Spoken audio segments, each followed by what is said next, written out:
Look, I've told you before, I see bumper stickers on cars that say, my son is an AB honor roll at Garza Elementary. And I kind of smirk because I'm like, yeah, your son and everybody else's, man. It's crazy what you go through here on a daily basis. And then not to mention, for a while there, you felt the pressure of society.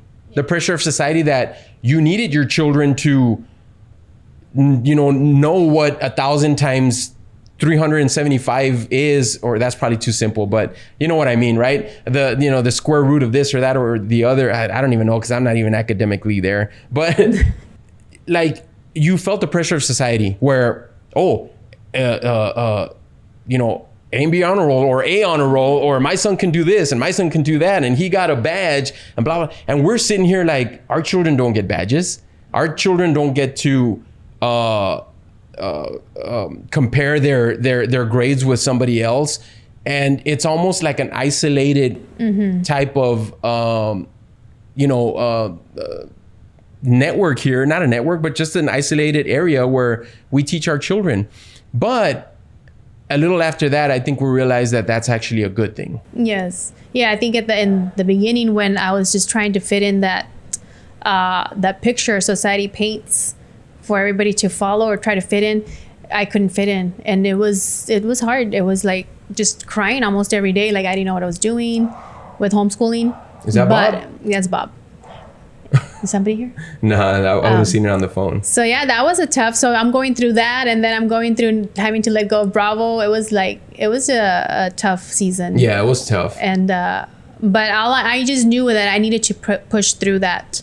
If I could just push through that, I would find my place. Yeah. And yeah, I'm happy with what we're doing in this season. And I say season because, like you said, you don't want to stay stagnant. No. This is a season right now we're raising our kids. Once they're raised, then I'm gonna move on to my next season. You know, and you're gonna be doing your thing, but we do it together. Yes. In such a way that it just fits well. Yeah.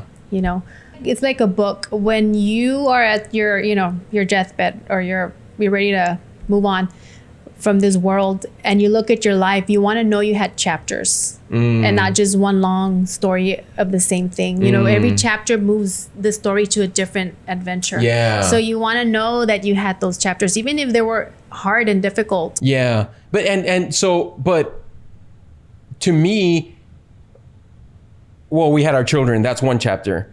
And then, they graduated. That's another chapter. And then, they got married. That's another chapter. They gave us grandchildren. That's another chapter. To me, that's boring because everybody goes through that's the same story everyone's writing. Yeah. Right? So let's spice it up. Let's try to start a business. Right? Let's try to follow those passions, let's try to follow the interests that you have, the passions that you have. Let's see what God wants us to do, right? And that's where the story gets cut. Because everybody has, look, I've told you before, I see bumper stickers on cars that say, my son is an AB honor roll at Garza Elementary. And I kind of smirk because I'm like, yeah, your son and everybody else's, man. My son is going to Baylor or is going to UT or is going to Pan Am, or not Pan Am anymore, but UTRGV. Mm-hmm. Yeah, so is 80% of everybody. Like, to me, that's not... And I'm not saying that's bad. That's fine. Baylor's an awesome school. UT's an awesome school. UTRGV, good, awesome school. That's not. I'm not saying education is bad, but come on, man, you got to have something more than that. That's how I feel. And you don't have to. Look, at the end of the day, if you work at Walmart and you love opening doors for people, and that's what you want to do, and you get home and you watch Netflix with bonbons and Doritos, that's fine. If that's what you want to do it. I'm fine with that. But if that's what you want to do, don't do it because you're depressed or because you're scared or because, I don't want to go through that, or I don't want to take that new position at work because it's too much pressure. No, you got to face those fears and you got to move if you want to move forward. If you don't, fine, man, that's cool. I've said it before when I work out. I'm like, look, if you don't feel like working out, don't work out. Don't skip the stories because I put them on my stories. Yeah. But I'm talking to the people that want to work out. And I never did because I was one of those guys. Yeah. Like, I'm gonna start work and I'll do it for 3 days and like, I'm sore. And then I'd stop for 3 months. And then I go there for 3 weeks and then, no. And so I'm talking to I'm just trying to motivate people. Yeah. If you don't need motivation in that direction, don't listen to me, man. Mm-hmm. And you're not inferior to me and I'm superior and you're little and I'm big. No. I'm talking to the people that think or feel the way I feel. If you're not that, then that's fine. Don't do it, man. That's fine. If your book at the end says, I was born, finished high school, got married, had children, they graduated, they got married, they gave us grandchildren, I'm croaking. And you're fine with that story? Do it, man. By all means. Yeah. It's for those that have that desire and making excuses. Well, it's the regret. Yeah. You're croaking and you're like, oh, I wish. No, man, don't have regrets. Mm-hmm. My dad was at remember when my dad got sick? Yes. A couple years ago? Uh-huh. And he was at the retirement home? Yeah. Nursing home? At the nursing home, I'm sorry, yeah. Just so that he could get better, get back on his feet. And then, obviously we brought him back home. I remember going in there and we'd go visit him like every day, right? Every other day, like. And I remember seeing people there just sitting there, old people, Oh, yeah. And I'm thinking, how many of those people have regrets, man? Yes. How many of those people have regrets? I don't want to talk to my son because he married an awful girl. Mm-hmm. And now you don't even see your son because of that. Regret. They may not admit it, but it's in there, man. And so to me, it's like, I don't want to go through life like that. I refuse to go through life through regrets. Now, am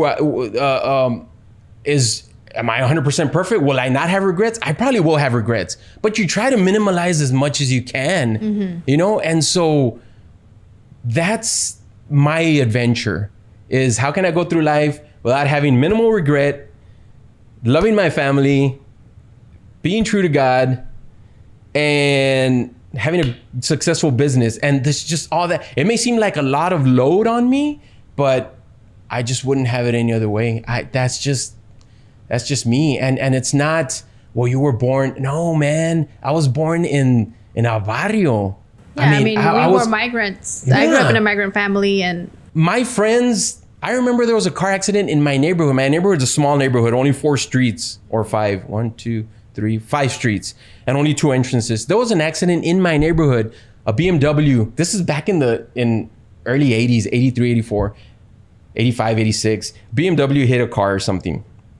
And my friends were like, hey man, a BMW hit Johnny's car or whatever. Like, what? Yeah, man, the guy had a beeper. And it was back then, it was those no-miss beepers that were like this big and it was just a red dot. And it didn't tell you who was calling, but if you gave your number, your beeper number to someone, it was them. So, oh, it's my wife or it's the office, right? So if you need to get in contact with 5 people, you have to carry 5 beepers, right? So it was just, and automatically everybody was like, oh man, he's a drug dealer. He's doing this, right? He's doing the bad stuff.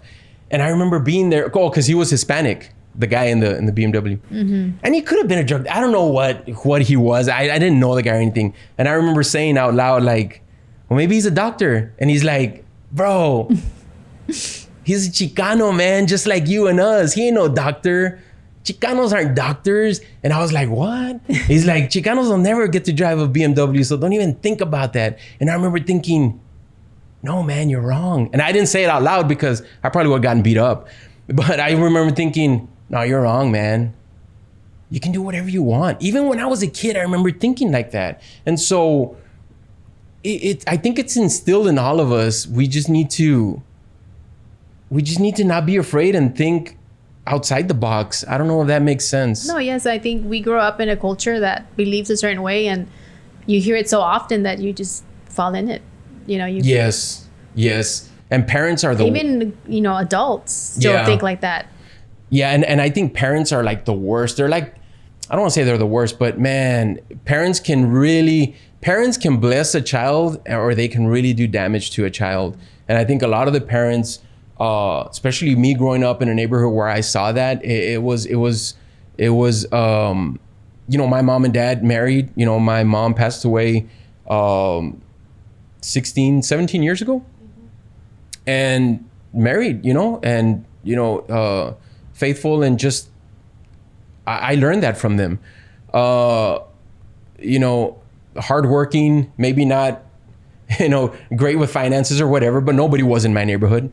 But yeah, and so I would see friends that came from broken families, and it was hard on them.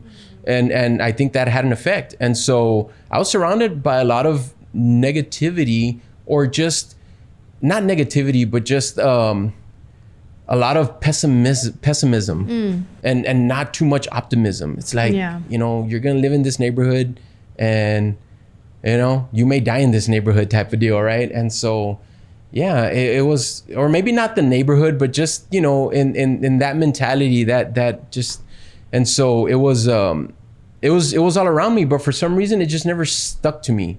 It always just slid off me. Like, no, this is just, I know I can do better, man. Yes. And I even tried playing that role. Like I said earlier, I tried playing that. Like, you know what? Yeah, maybe they're right. Maybe this is it. So let's just drink and let's smoke, because I used to do all that, and let's just go have a good time.